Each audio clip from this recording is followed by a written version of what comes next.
Debu tipis menyelimuti bingkai foto di meja. Foto Arif tersenyum lebar. Gigi kelinci kecilnya terlihat lucu.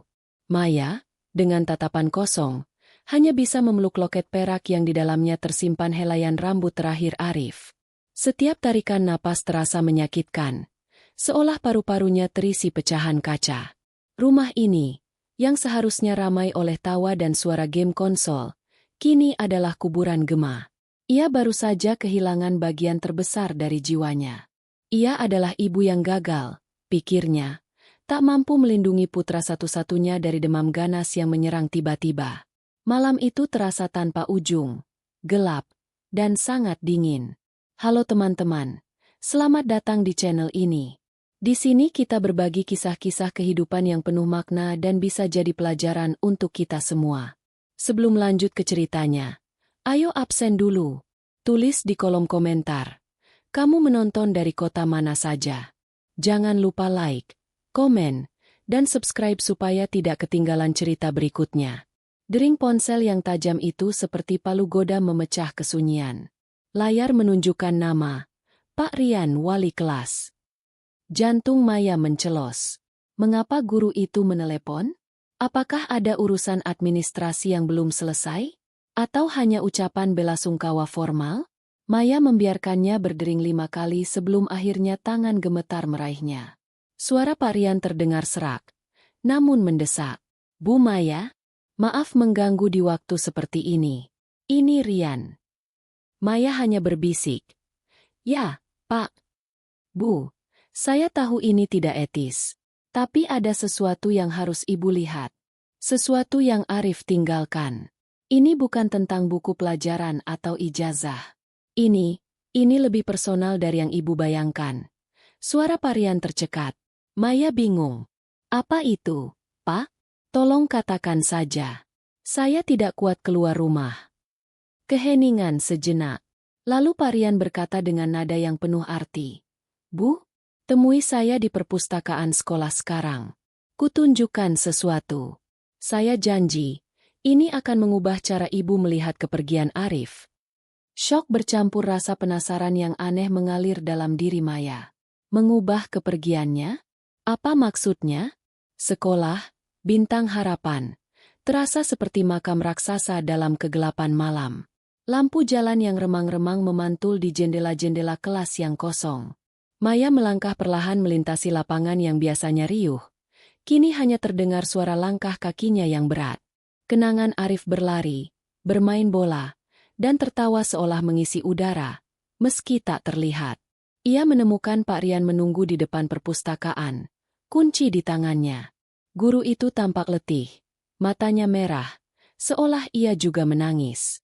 Mereka tidak bertukar sapa formal, hanya anggukan penuh makna. Ketegangan menggantung di udara.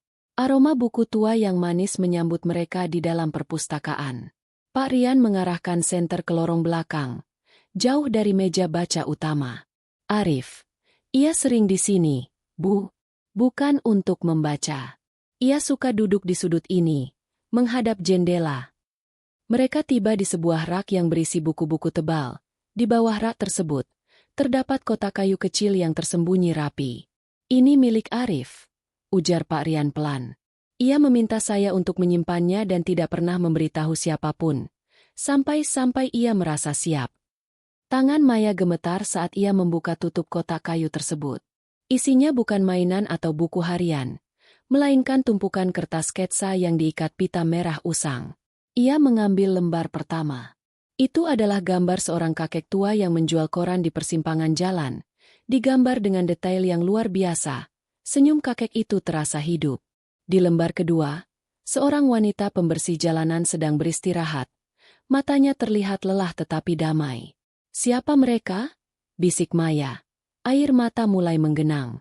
Arif tidak pernah menceritakan ini. Arif anak yang sangat peka, Bu. Jelas Pak Rian. Suaranya dipenuhi kekaguman. Dia bilang, semua orang punya cerita. Tapi cerita orang biasa sering hilang tertelan hiruk-pikuk. Dia ingin mengarsipkannya. Mengabadikan mereka. Setiap minggu, saat jam ekstrakurikuler, ia bukannya pulang. Ia pergi ke jalanan, menggambar mereka yang ia rasa paling berharga untuk dikenang. Ia menyebut proyek ini jejak kebaikan. Maya membalik lembar demi lembar, melihat wajah-wajah asing yang kini terasa sangat akrab, wajah-wajah yang dihormati dan diabadikan oleh kuas putranya yang lembut. Di balik gambar seorang ibu yang sedang menggendong anaknya sambil berjualan kerupuk, terdapat catatan kecil tulisan tangan Arif yang rapi. Ibu ini sangat lelah, tapi matanya penuh cinta. Saya belikan kerupuknya 10 bungkus. Dan saya minta ia beristirahat sebentar sambil saya gambar. Saya harap dia punya cukup uang untuk beli obat untuk anaknya. Maya terisak. Putranya tidak hanya menggambar. Ia juga melakukan aksi kebaikan kecil yang disembunyikan. Ia menyadari betapa luas hati anak yang ia sangka ia kenal sepenuhnya. Di dasar kotak, terlipat rapi, adalah sebuah amplop. Namanya tertulis di sana, "Untuk Bunda terbaikku." Maya membukanya dengan tangan bergetar. Bau kertas dan pensil tercium samar. Isi surat itu bukanlah surat perpisahan, melainkan rencana. "Bunda, jika saya sudah besar, saya akan membuat pameran dari semua gambar ini. Saya ingin semua orang melihat betapa indahnya orang-orang yang bekerja keras di luar sana. Jangan khawatir soal uang, Bu, karena saya sudah menyimpan uang saku saya. Jika nanti saya tidak bisa melakukannya sendiri, tolong, Bunda, bantu saya. Janji ya." Air mata Maya jatuh membasahi tulisan tangan putranya. Rasa bersalah yang selama ini membebaninya, rasa gagal sebagai ibu, mulai luntur. Putranya tidak pergi dengan penyesalan, tetapi dengan mimpi yang belum usai. Ia menyadari bahwa selama ini, ia terlalu fokus pada kekosongan yang ditinggalkan Arif, hingga ia lupa melihat warisan yang ia berikan. Arif telah mengajarkannya tentang empati dan tujuan hidup yang lebih besar daripada sekadar rutinitas sehari-hari. Ia harus memenuhi janji ini. Pagi itu, Maya bangun tanpa rasa dingin yang mencekam. Ada tujuan baru. Ia menghubungi Pak Rian dan berkata, "Pak, saya akan memenuhi janji Arif. Kita harus buat pameran ini. Kita akan tunjukkan kepada dunia betapa besar hati anak saya." Pak Rian tersenyum lega di ujung telepon. Mereka sepakat untuk bekerja sama, menggunakan uang saku yang disimpan Arif untuk mencetak sketsa-sketsa tersebut dalam kualitas terbaik dan mencari galeri kecil untuk pameran itu. Dalam ingatan Maya, ia melihat Arif duduk di teras rumah. Ia mengira Arif sedang melamun atau hanya menunggu waktu makan, padahal tangan kecilnya dengan terampil menggores pensil di atas kertas. Arif selalu menyembunyikan bukunya di dalam tas sekolah. Tidak ingin ibunya tahu karena khawatir Maya akan menganggapnya tidak fokus belajar. "Saya hanya sedang mencatat kehidupan, Bu. Semua yang indah ada di luar sana," kata Arif suatu kali saat Maya bertanya mengapa ia sering melihat keluar jendela. Berbekal sketsa dan sedikit informasi lokasi yang dicatat Arif, Maya dan Pak Rian menyusuri jalanan yang ramai. Ini adalah kali pertama Maya benar-benar melihat kota melalui mata putranya. Mereka akhirnya menemukan kakek penjual koran yang tersenyum di sketsa. Kakek itu sudah sangat tua, namun ingat dengan jelas sosok anak baik yang menggambarnya. Anak itu, dia memberiku 5.000 rupiah untuk beristirahat sebentar. Dia bilang, "Wajah saya sangat jujur," cerita sang kakek. Suaranya parau menahan haru. Ibu pedagang kerupuk yang dicari Maya terkejut melihat gambarnya. "Saya tidak pernah menyangka," katanya sambil menyentuh wajahnya sendiri di kertas. "Anak itu memberiku semua uang sakunya hari itu. Dia bilang, 'Jangan khawatir tentang uang, Bu. Ibu perlu tidur.'" Sejak saat itu, setiap kali saya merasa lelah, saya ingat dia. Dia malaikat kecil. Ibu itu menahan tangis. Bagi Maya, setiap kesaksian ini adalah tetes air sejuk yang membasuh luka hatinya, membuktikan bahwa hidup Arif, meski singkat, sangat bermakna bagi orang lain. Dinding galeri kecil itu kini dipenuhi wajah-wajah orang biasa, diabadikan dalam bingkai elegan. Pameran itu dinamai sesuai wasiat Arif. Jejak kebaikan, wajah-wajah yang tak terlihat.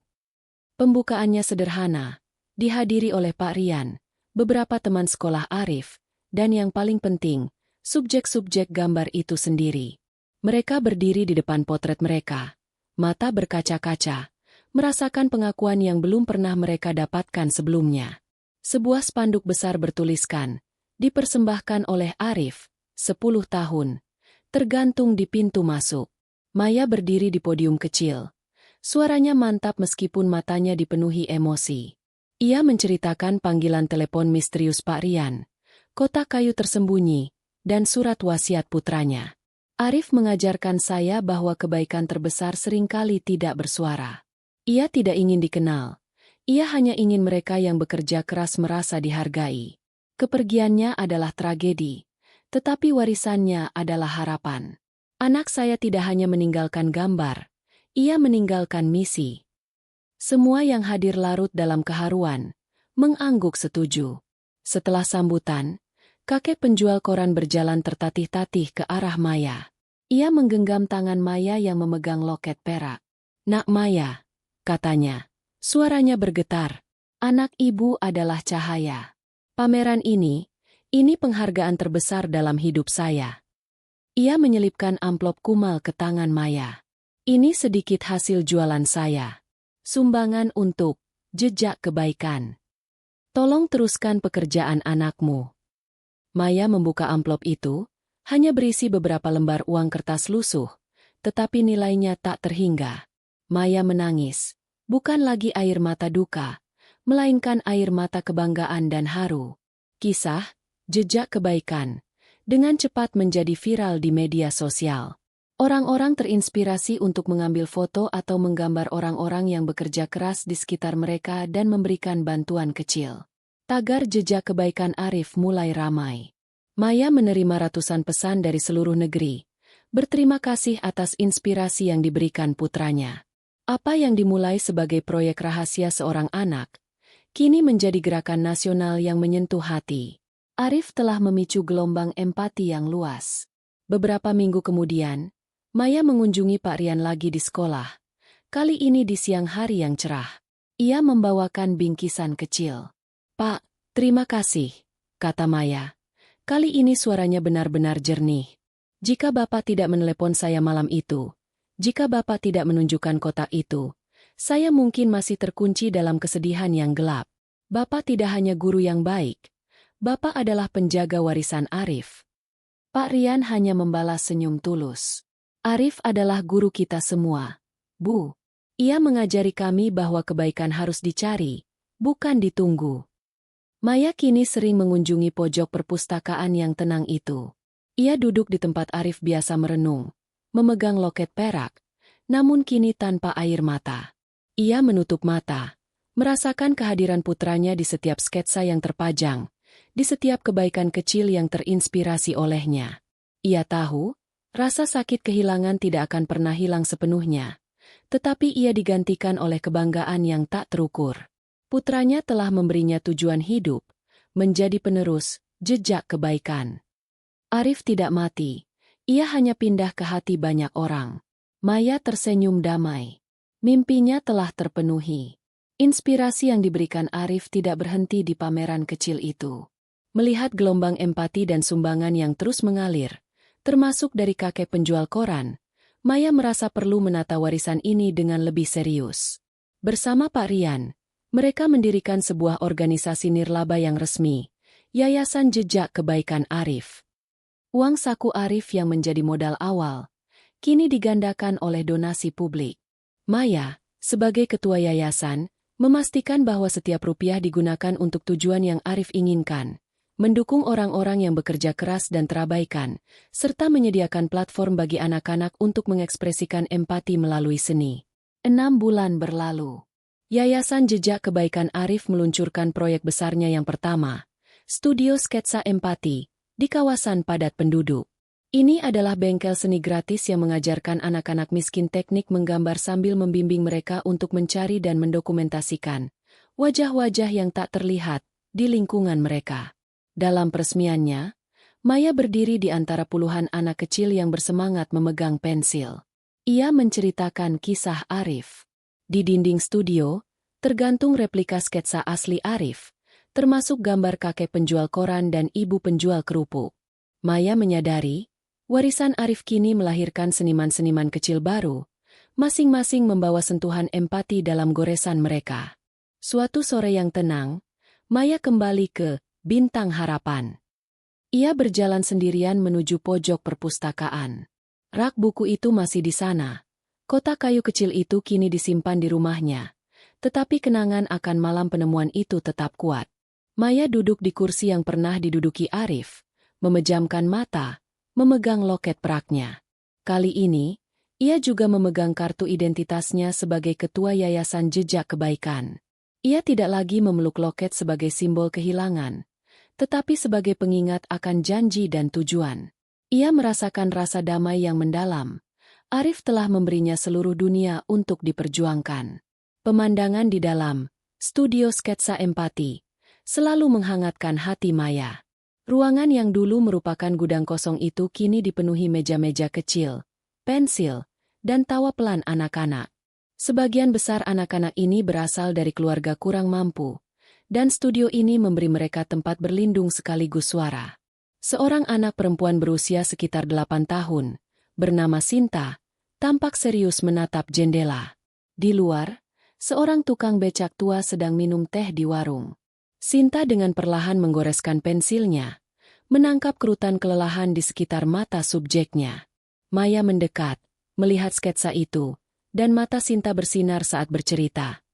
"Saya belikan kakek itu kerupuk, Bu," dia bilang. "Dia merasa penting saat saya gambar." Maya tersenyum, menyadari bahwa setiap goresan pensil itu adalah bukti nyata bahwa misi Arif sedang dijalankan, menciptakan lingkaran empati yang tak terputus. 7 bulan setelah pameran kecil itu, Yayasan Jejak Kebaikan Arif mendapat sorotan besar. Dalam sebuah upacara formal di Balai Kota, Maya diundang untuk menerima penghargaan inisiatif sosial terbaik dari Wali Kota. Mengenakan batik yang lebih formal, Maya berdiri tegak di podium, karangan bunga di tangannya, sementara kamera wartawan berkedip-kedip. Di belakangnya, Pak Rian berdiri sebagai perwakilan Dewan Pendiri Yayasan. Mata mereka bertemu dalam kebanggaan yang bisu. Penghargaan itu bukan hanya sepotong logam, tetapi validasi bahwa kebaikan kecil yang disembunyikan Arif telah tumbuh menjadi kekuatan yang mengubah komunitas. Maya berpidato singkat, mengakhiri dengan kalimat, "Ini bukan penghargaan untuk saya, atau bahkan untuk yayasan. Ini adalah penghargaan untuk seorang anak laki-laki berusia 10 tahun, Arif, yang mengajarkan kita semua arti sebenarnya dari melihat." Hari telah menjelang sore ketika Maya akhirnya tiba di pemakaman. Udara sejuk dan sunyi.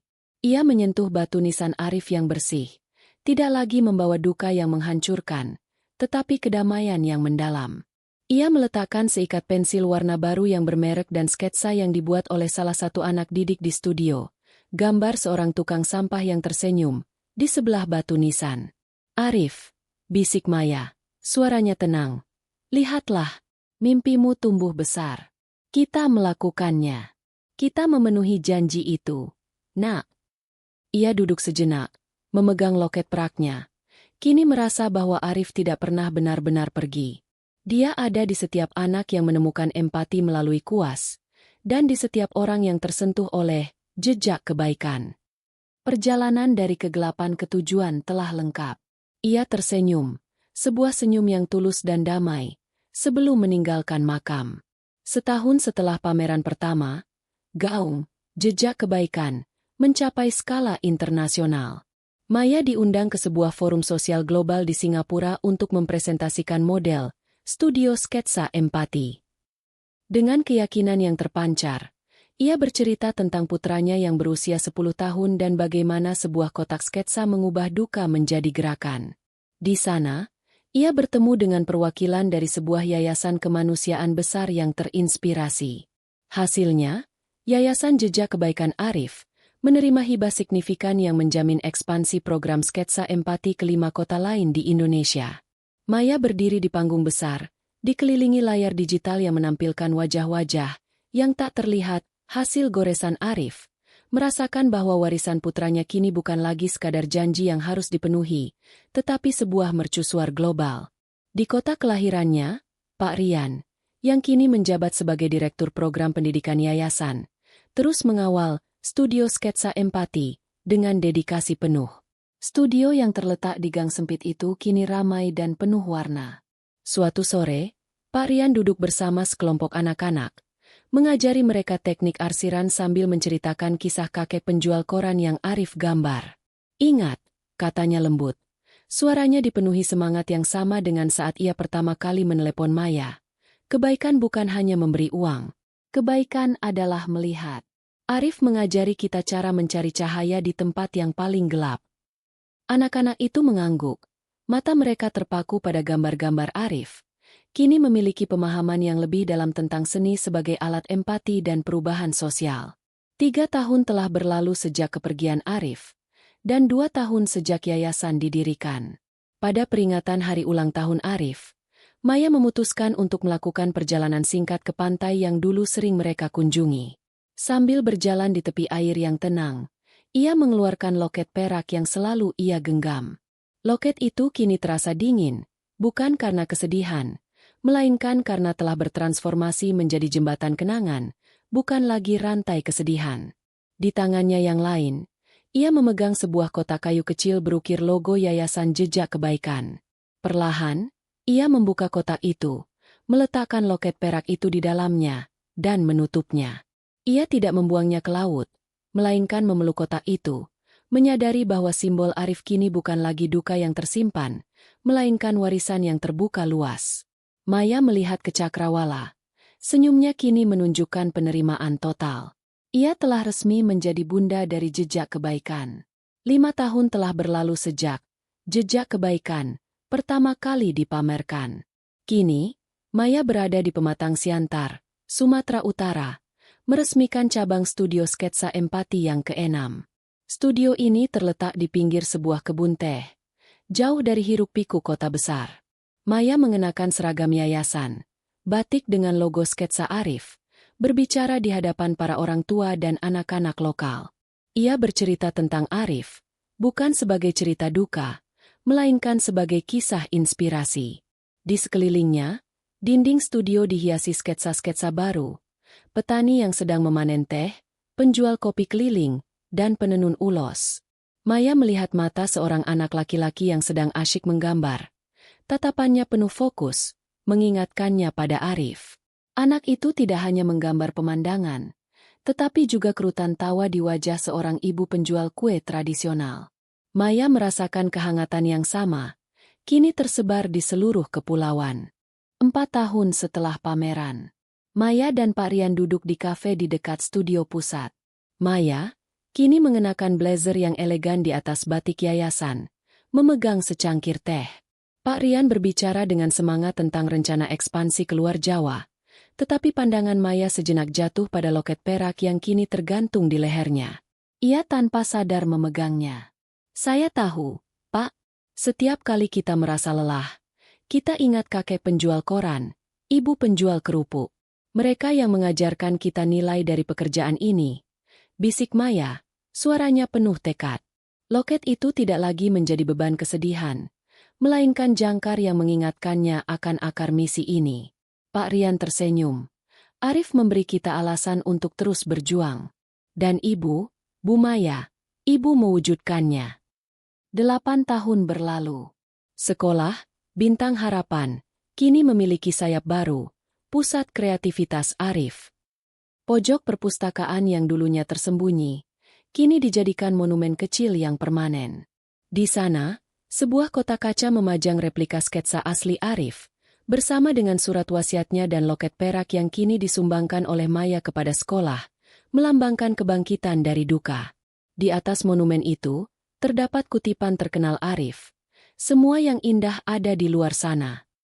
Maya, yang kini menjadi figur publik yang dihormati, menghadiri upacara penamaan. Ia berdiri bersama Pak Rian, yang sekarang sudah pensiun dari mengajar tetapi tetap aktif di yayasan, dan wali kota.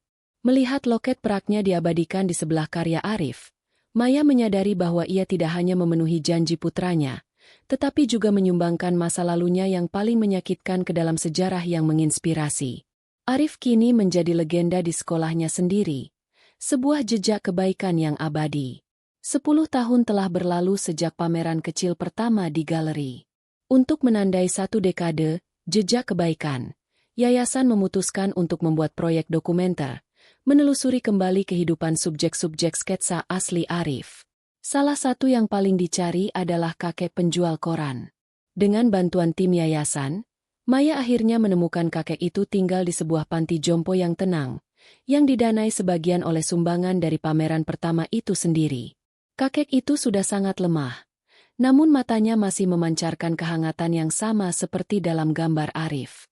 Maya duduk di sampingnya, memegang tangan kakek yang keriput. "Kakek, kita kembali untuk menunjukkan seberapa jauh kebaikan kakek telah membawa kami," kata Maya lembut, sambil menunjukkan reproduksi besar sketsa aslinya. Kakek itu hanya tersenyum, menunjuk pada gambar, dan berkata, "Arif, anak baik itu. Dia memberiku waktu istirahat yang sesungguhnya."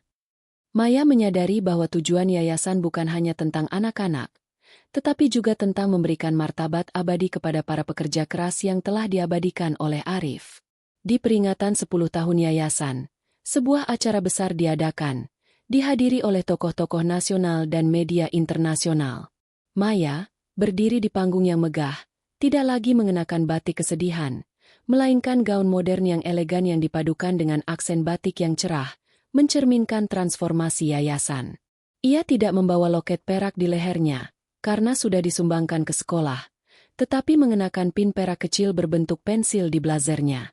Di layar raksasa di belakangnya, ditampilkan peta Indonesia dengan titik-titik studio sketsa empati yang kini mencapai 15 lokasi. Maya menutup pidatonya dengan mengumumkan inisiatif beasiswa baru, Dana Pendidikan Arif, yang didedikasikan untuk anak-anak pekerja keras yang diabadikan dalam proyek-proyek sketsa yayasan. Sorakan membahana. Maya melihat kekerumunan dan merasakan kehadiran Arif di puncak pencapaian ini. Jauh setelah perayaan, Maya memutuskan untuk mengunjungi pantai itu lagi, tempat ia pernah meletakkan loket perak di dalam kotak kayu. Kali ini ia tidak membawa kesedihan, hanya rasa syukur. Ia berjalan di sepanjang pantai saat matahari terbenam. Ombak menyapu pasir, menciptakan ketenangan yang absolut.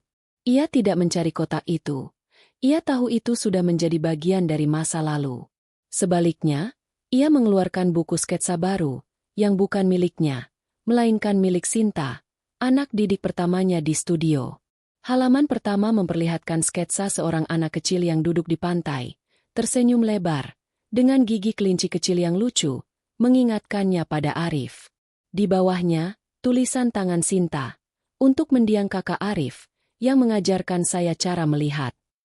Maya menutup buku itu, memeluknya erat. Warisan Arif tidak hanya terus hidup, tetapi juga berevolusi. Maya akhirnya bisa melihat garis akhir dari duka dan garis awal dari makna abadi. 15 tahun setelah tragedi itu, Studio Sketsa Empati, cabang ke-25 di Kalimantan Timur diresmikan. Maya, kini berusia pertengahan 50-an, berdiri di belakang, mengamati Sinta, yang kini telah menjadi koordinator program senior yayasan dan mentor utama studio baru ini.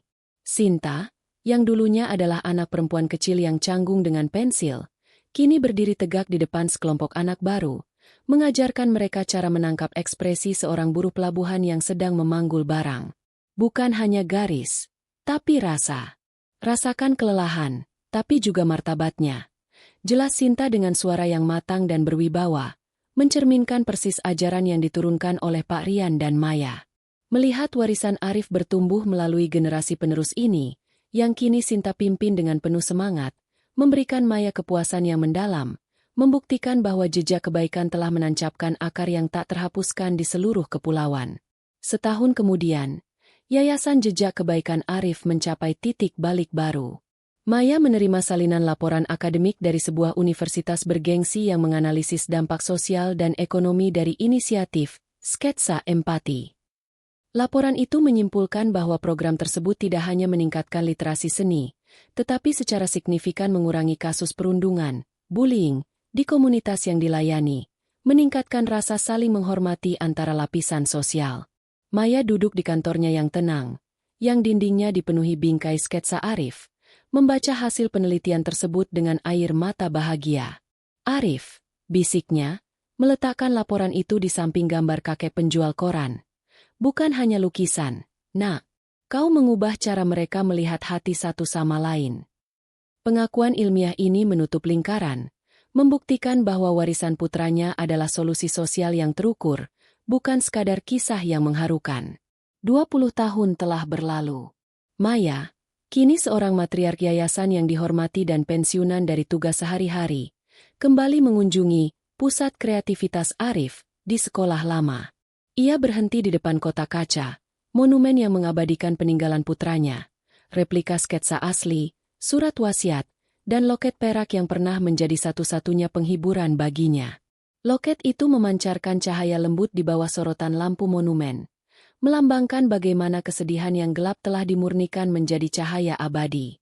Maya, dengan rambutnya yang mulai memutih namun tatapannya tetap tajam dan penuh kebanggaan, menyentuh kaca dingin itu. Ia tidak lagi merasakan tusukan kehilangan. Sebaliknya, ia mendengar tawa Arif dalam gema anak-anak yang kini belajar di ruangan itu. Ia menutup matanya, merasakan kepuasan total. Misi telah selesai. Namun jejak kebaikan akan terus berjalan. 25 tahun setelah kematian Arif, Sinta, kini menjabat sebagai CEO Yayasan Jejak Kebaikan Arif, berdiri di depan studio sketsa Empati Pusat yang kini menjadi bangunan permanen dan modern. Dinding kaca bangunan itu memantulkan cahaya matahari sore di kawasan kumuh yang kini terlihat lebih terawat berkat intervensi yayasan selama puluhan tahun.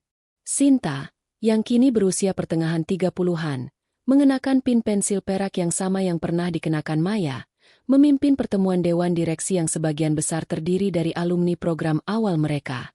Dia menunjuk ke sebuah poster lama di dinding, gambar kakek penjual koran yang dibuat Arif. Visi kita tetap sama, mencari martabat di tempat yang tak terlihat, tegas Sinta. Ia melanjutkan warisan itu, memastikan filosofi Arif tidak pernah menjadi sekadar nostalgia, tetapi sebuah aksi nyata yang berkelanjutan. 10 tahun kemudian, 35 tahun sejak pameran pertama, sebuah saluran dokumenter internasional merilis film tentang kisah Arif, berjudul The Bahu Shallallahu Alaihi Wasallam. Film tersebut menunjukkan wawancara dengan Pak Rian yang kini sudah sangat tua. Ia menangis haru saat menceritakan panggilan telepon tengah malam yang mengubah hidupnya dan Maya. Bagian paling mengharukan adalah wawancara dengan anak cucu dari ibu penjual kerupuk, yang berkat beasiswa, dana pendidikan Arif, berhasil menjadi dokter. Dokumenter itu menutup dengan adegan anak-anak dari studio sketsa empati di seluruh dunia, kini didirikan di Bangladesh dan Kenya, sedang menggambar orang-orang yang bekerja keras di komunitas mereka. Jejak kebaikan Arif telah melampaui batas Indonesia. 40 tahun telah berlalu. Maya, kini berusia awal 70-an, duduk di teras rumahnya yang tenang. Rumah itu masih sama, tetapi kini penuh dengan potret dan sketsa yang dibuat oleh anak-anak yayasan, bukan lagi simbol duka, melainkan kehidupan. Sinta, yang kini menjadi putri angkat spiritualnya, datang membawakan secangkir teh. Maya tersenyum damai, matanya yang tua memandang keluar jendela, tempat Arif sering duduk menggambar dalam diam. Ia tidak memegang loket, tetapi tangannya secara naluriah menyentuh pin pensil perak yang selalu ia kenakan. Terima kasih, Sinta, bisik Maya. Arif tidak pergi sia-sia. Dia hanya meminta sedikit waktu istirahat yang sesungguhnya. Pada akhirnya, Maya menyadari bahwa melalui jejak kebaikan, ia telah mendapatkan kembali putranya dalam bentuk yang paling murni dan abadi, melalui mata ribuan anak yang belajar untuk melihat. 50 tahun setelah Arif meninggal, Sinta, kini seorang wanita parubaya yang tenang dan berwibawa, memimpin delegasi yayasan di markas besar PBB di New York. Yayasan Jejak Kebaikan Arif tidak lagi hanya dikenal sebagai organisasi nirlaba Indonesia, tetapi diakui sebagai model global untuk pendidikan empati berbasis seni. Sinta menyampaikan pidato utama di hadapan para diplomat dan pemimpin dunia, memaparkan bagaimana goresan pensil sederhana seorang anak laki-laki telah berevolusi menjadi alat untuk resolusi konflik dan inklusi sosial. Di layar besar di belakangnya, diputar klip-klip yang menunjukkan anak-anak dari berbagai benua, dari kamp pengungsi hingga daerah kumuh perkotaan, sedang menggambar wajah-wajah yang tak terlihat. Ia menutup presentasinya dengan foto monumen loket perak di Sekolah Bintang Harapan, menyoroti bagaimana duka pribadi dapat diubah menjadi harapan universal. Dalam perjalanan kembali ke Jakarta, Sinta mampir sebentar ke rumah Maya, yang kini sudah memasuki usia 80-an dan kesehatannya mulai menurun. Maya duduk di kursi rodanya di teras yang sama, tempat ia terakhir berbincang dengan Sinta. Sinta berlutut di sampingnya, memegang tangan Maya yang keriput.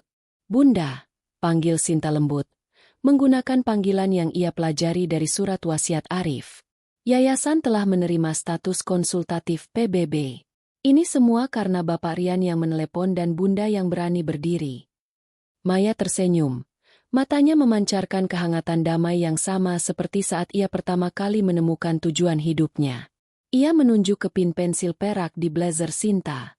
"Jejak itu akan terus berjalan, Nak, selama ada yang mau melihat." Meskipun tubuhnya lemah, semangatnya, warisan Arif, terpancar sepenuhnya.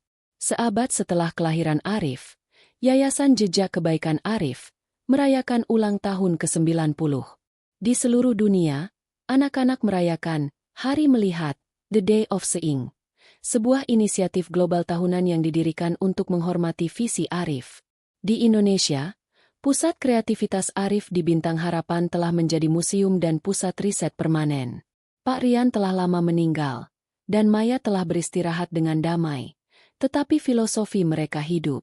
Di dalam museum, generasi baru yang belum pernah bertemu Arif atau Maya berdiri di depan kotak kaca monumen loket perak.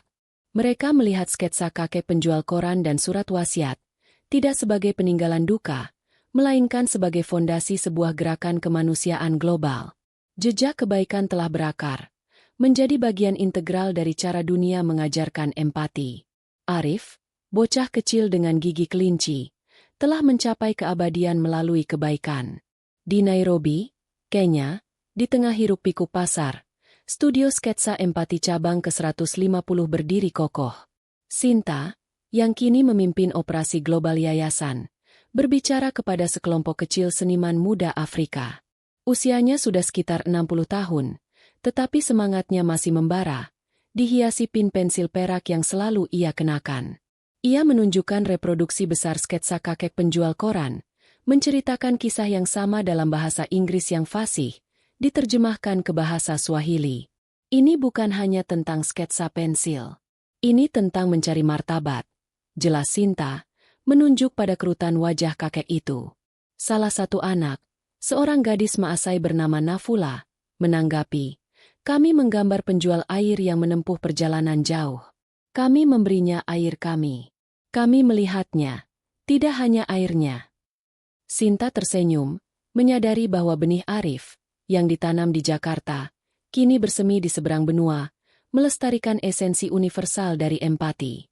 Untuk peringatan ke-100 tahun kelahiran Arif, pemerintah kota Jakarta meresmikan Monumen Jejak Kebaikan di lapangan utama. Monumen itu bukan patung pahlawan, melainkan sebuah instalasi seni interaktif raksasa yang menampilkan patung-patung perunggu berukuran asli dari subjek-subjek sketsa Arif, kakek penjual koran, ibu penjual kerupuk, dan ibu pembersih jalanan. Di bawahnya, terdapat plakat dengan kutipan, "Semua yang indah ada di luar sana Arif, 1998 hingga 2008. Pada hari peresmian, cucu-cucu dari kakek penjual koran yang kini sukses, berdiri berdampingan dengan perwakilan yayasan, meletakkan bunga di kaki patung. Monumen itu secara efektif mengubah pandangan kota terhadap pekerjaan sehari-hari, mengabadikan martabat rakyat biasa di ruang publik. Jauh di bawah tanah, di pusat arsip nasional, kotak kayu kecil milik Arif kini disimpan dalam lemari besi yang dikontrol suhunya, di samping manuskrip bersejarah lainnya. Suatu hari, seorang kurator muda yayasan, yang merupakan alumni program sketsa empati, diberi izin khusus untuk melihatnya. Kotak itu dibuka. Di dalamnya, tumpukan sketsa yang menguning, dan di sudutnya, loket perak yang pernah menghibur Maya, kini menjadi relik suci. Kurator muda itu mengambil selembar sketsa kakek penjual koran. Dia tidak melihatnya sebagai karya seni anak-anak, melainkan sebagai fondasi sebuah imperium empati. Rasa hormat dan tanggung jawab yang mendalam mengalirinya. Ia menutup kotak itu, menyadari bahwa meskipun Arif hanya hidup 10 tahun, karyanya telah mengubah dunia selama lebih dari 1 abad. Kisah Arif adalah kisah tentang warisan, Bukan tentang seberapa lama kita hidup, tetapi seberapa dalam kita melihat.